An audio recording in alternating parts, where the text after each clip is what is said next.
Is the thing in there? Yeah, I guess it is. Yeah, okay. Okay, so I'm gonna just freewheel this. Was there a specific question about the CDN, or do you want me to just go over how it works and what it is?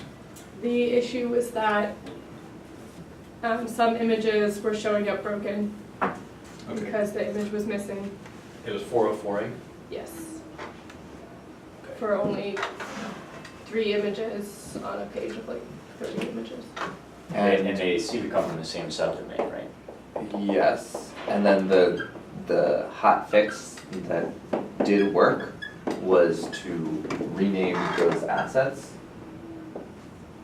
and why that worked would be nice. Sorry, I missed that last part. What did you say? The hot fix that we used in order to get it to work again was to rename those assets, and so an explanation for why that worked would be nice. And we have to clear the cache too. Okay. Yes. But that's separate, I think. Okay, so to give you as much context as possible here, I'm the client browser. I'm a mentor, an admin, or a student, and I make a request for bloc.io for like the root domain, and I get basically an HTML page back, a fully rendered HTML page, and then the browser is what interprets the page and figures out if I need to load fonts or scripts or style sheets or other HTML pages, some kind of images.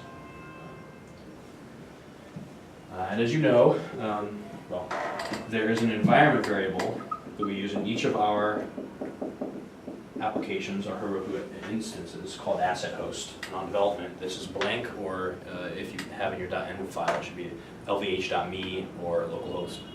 I think there's a default, I can't remember what it is. This is what's used when you use Rails asset helpers, like URL helpers. So when you type image tag or style sheet link tag or JavaScript tag, it will build a URL that is rendered in this HTML page or any other response from the application. That's the first thing. So then what happens later is on production we have this linked to CDN, I believe it's %d.bloc.io, for example. The way that works is that, by the way, CDN stands for Content Delivery Network. We use CloudFront. Specifically, the way this works is you have what are called distributions. CloudFront is the name of the service, and a distribution is just what Amazon calls an instance. And you can have very simple distributions, which is what we have, or you can have a very complex distribution where it checks on the health of different things, and you have more than one sort of like sub-instance, and you can geolocate them and all sorts of crazy stuff. But basically, this is a big cache. That's really what CloudFront is. Not all CDNs work that way. Some CDNs you have to push your assets to. So if you're like a music streaming service, or a graphics hosting service, or something like that, a video streaming service, you actually have to push your assets into a CDN. That's not the way this works. This is a cache. And when you configure your CloudFront distribution, if you log into AWS console, you can look, and I think it's called like endpoint. I have to look at the exact jargon. AWS jargon is incomprehensible sometimes. Basically what you do is you set it to your Heroku app. Wait, hold on. Can we roll back to the cache bit? Let me finish. Okay. So you set the endpoint, and so our endpoint we set it to www.bloc.io.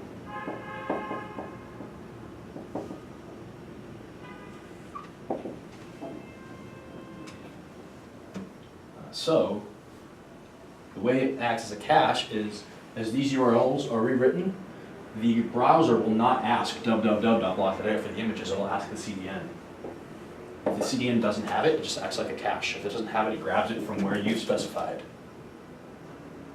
So it kind of replaces the asset host part of the URL with your application. And so over time, let me see if I can draw this graph right. Over time, the hit rate on the cache or on the CDNs will go like this, and the performance of your web page will grow. faster.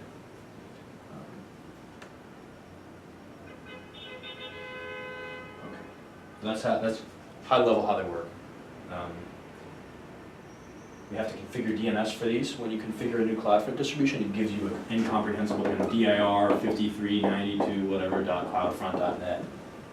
And then what I do is I go into Route 53, which is the AWS service for managing DNS entries, and I make a new DNS entry for this, which means I also have to upload an SSL certificate, a wildcard SSL certificate to get that working, so that when this makes a request here, it can use SSL and you don't get a bunch of errors in your browser.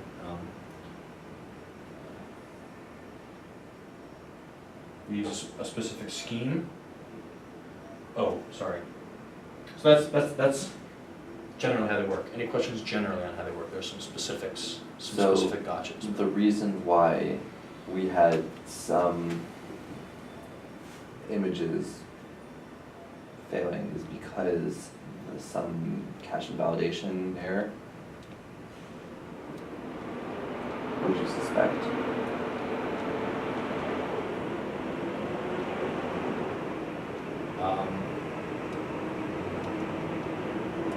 Could be a variety of things. This is happening during the DNS outage.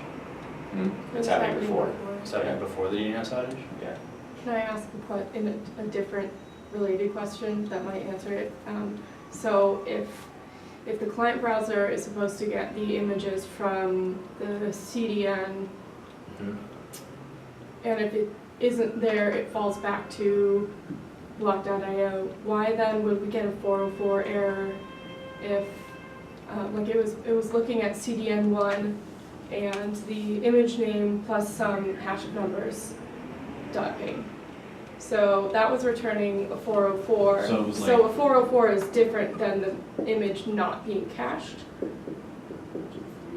3x5 something. So the way I would attack this is I would try to figure out, is the problem in our code, or is the problem that's specifically isolated to the CDN, or is it some piping problem? Those are like the three big places it could be a problem. I guess the browser could be a problem too, so I guess that's 4. I would immediately test the URL using our block URL. That's immediately the first thing I would do whenever debugging a CDN issue. Is like, is it the CDN or is it our app? So I remove this part basically. I remove the rewriting and I manually rewrite it in the browser. So if I see this string somewhere as getting the 404, I copy the string including the fingerprint, which is kind of like the hash of the contents of the file. That is done for cache busting purposes, for invalidation purposes. If you resize the image, or if you change a style sheet, or you update a font, it has the same file name, but it has different contents. And so this is the key in the cache, and the value of the file. So fingerprint changes, you get a new file. That is sometimes the source of issues. That's pretty important actually, because you want to resist the temptation to just use the file name. Because if you just use the file name, then you have to later go in and somehow manually bust the cache. Mm-hmm. But to answer your question, if I'm able to rewrite the URL to use block.io/image.png with a fingerprint and it works, issues somewhere else. There's a plumbing issue or a DevOps issue. If it's not, then there's something else at play. The CDN is not the problem. In other words, if I also get a 404, I get a 404 here, then it's obviously not the CDN. So, Does that make sense? so just to say back to you, to debug this, you would say block.io/assets/image.png with that fingerprint. I would copy and paste the URL and replace cdn1.block.io or whatever with just block.block.io. Yeah, okay. So there's another gotcha here. For performance, because the CDN is all about optimizing performance, otherwise we wouldn't use it, there's another thing you can do to optimize performance, which we also do. The browser can only make, I think it's either 3 or 6, actually I can't remember, I think it might be 6, concurrent connections to the same domain, specifically subdomain. So what a lot of sites do is they'll have more than one CDN. They'll have CDN1, CDN2, CDN3, CDN4, etc. And then if you do that, then your browser can fetch 6 at a time. If you only use one subdomain, it does 6 at a time, which can, if you have a lot of assets, which we do, has a serious impact on performance. So Rails has this nice feature where when you use asset host, if you put %d in, it will rotate between 0 and 3. I don't know if it's random or what, if it's round robin, I can't remember exactly, round robin. So that you get this nice CDN1, CDN2, CDN3, CDN0, .block.io, so that your performance is improved. Which, as a consequence, means that we have to have those DNS records, and they basically all point to the same host. So if you open up Route 53 and look at CDN, whatever, .block.io, you'll see them all point to one place. It's our CDN, specifically the production distribution. Okay, so the other thing to remember here is that we don't just have production, we have all of our QA instances as well. And so in the interest of having it as close to production parity as possible with all of our other environments, we have a CDN for every other environment as well.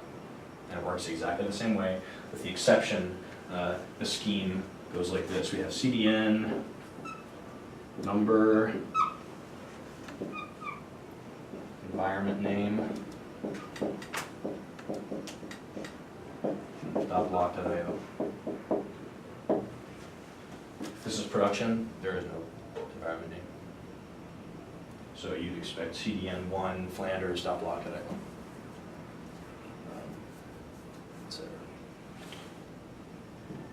That's cool. This means that we can do a bunch of dry runs on the QA servers because there are often breaking assets on the QA servers. Yeah.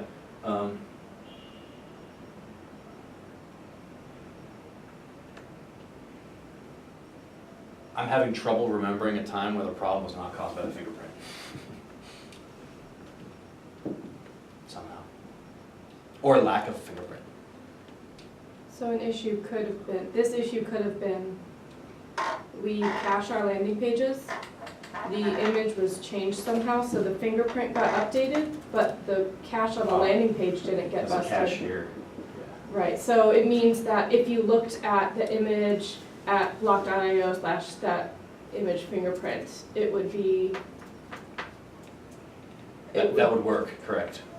If it shows up on block.io and it doesn't show up in the CDN, it's a CDN issue. But if you also get a 404 here, using the sort of stale fingerprint, as long as the cache is not busted here, it would still work. Or it wouldn't. In either way, Right. it would get you the right direction. You'd either figure out it's the cache or it's CDN. So then if it is a CDN issue, what do you do next? It's never been a CDN issue. Okay. It depends on what the issue is. Okay, The thing to keep in mind, I'll say something about that, is when you change something on the CDN, it takes about 10 minutes for the change to take effect. And there are only so many things you can do with the CDN. You can go in and invalidate it and say, like, clear yourself. That's possible to do. It'll take 10 minutes. The way that it works behind the scenes, the reason it's really called a distribution is because basically Amazon maintains huge data centers all over the world, and they let you have a piece of it, sort of. And so it will, when you request something of dir.whatever.cloudfront.net, it will like intelligently figure out which server is closest to your browser, your client, and route you there. It has its own routing infrastructure. So when you change something in your CDN configuration, it has to push that configuration out to all the different data centers in the world. So if you want to clear your cache on your CDN, it just takes 10 minutes. And it clears the caches all over the place. And so within that 10 minutes, you might experience intermittent behavior. The person who's requesting the page from Europe might see different behavior than someone requesting the page from Florida. That's also true here. But that would also be like the last step that you do in debugging, right? Like you've tried everything else, you've determined it's not a block problem, it's not a caching, like a local caching within the Heroku app problem. So that's one thing you can do is clear it. You can actually clear specific keys too. I can't remember how to do it, but it's possible. So if you know that you made the mistake and you didn't include a fingerprint, you can clear a specific images key and it'll take 10 minutes and it'll clear it all around the other nodes. You can blow it away and make a new one. That is more involved because there are DNS. You'd probably want planned downtime if you want to redo the CDN. But it's totally doable. And the fingerprint is generated by our deploy script, right? Yes. What do you find is the most common CDN issue that you run into? Fingerprinting. It actually doesn't happen that often. What about fingerprinting? Either we fail to include a fingerprint, or I think there was an issue like a year and a half ago, maybe 2 years ago, where our asset pipeline, the compilation process, was using an old version of the file. There was some difference between the file that was used during compilation and when I Heroku run bash, get into our dyno and see what fingerprint the thing had. There is a caching process that happens during deploy.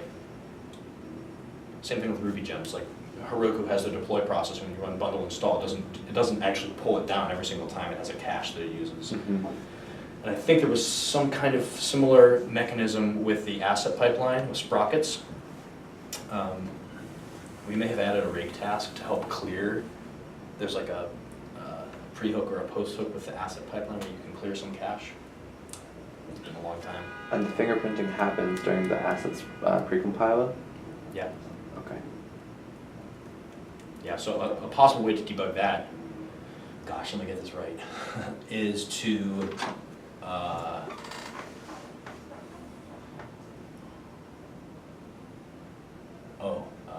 on a QA server to run the pre-compilation locally and check all the files in and then deploy without compiling. So that the pre-compilation doesn't happen in the build process, it happens on your own machine. That's something to try. Because the fingerprint should be the same, they should be pristine Right. to the QA server. It's very rarely a problem with the configuration on the CDN, very rarely. I can't remember a single time that's been a problem. I think the problem we ran into was that the fingerprint changed. We cached those landing pages, and the landing pages, the cache wasn't cleared. So it was pointing to an old fingerprint. So it means that if we had just bust the cache of the landing page, we probably wouldn't have been fine, Yeah, if that theory was correct. if that's the working theory. And we wouldn't even have had to commit new code. Yeah. Generally speaking, adding layers of caching adds complexity to any deploy or debugging process.